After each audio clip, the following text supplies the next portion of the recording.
कि हमारे डॉक्टर भंते चंद्र कीर्ति जी ने महिला सशक्तिकरण का फाउंडेशन डाला 2016 में। आज हमारे पास देखिए पूरा हॉल भरा हुआ है और न जाने कितनी महिलाएं हैं मजबूत हुई हैं। इन्होंने लीडरशिप क्वालिटी से भी सिखाया सबको मजबूत होना। सब अपने घर से बाहर निकलती हैं तो उनको विश्वास होता है, उनको मालूम होता है कि हाउ द सिस्टम वर्क्स, कैसे हमारा सिस्टम काम करता है।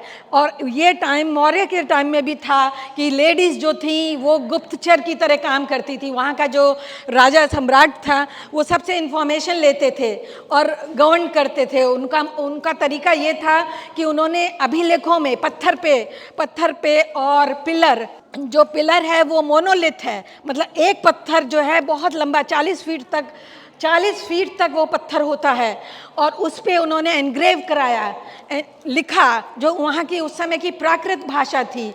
और प्राकृत भाषा कॉमन भाषा हुआ करती थी। वैसे तो ब्राह्मी और आरेमिक और खरोस्ती और बहुत सारी लैंग्वेजेस हैं, उसमें डिफरेंट में कुछ लिया, लेकिन अधिकतर उन्होंने प्राकृत और ब्राह्मी में लिखाया है, जैसा कि हमने पढ़ा है। सम्राट अशोक को क्यों ग्रेट कहते हैं आपको मालूम है?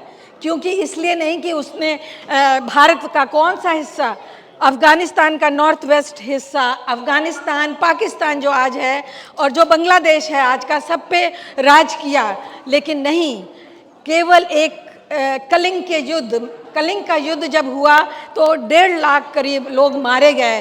और वो दृश्य देख के वो उनको लगा कि अब बहुत हो गया, अब मैं ये नहीं करूँगा। उन्होंने शस्त्र छोड़ दिए।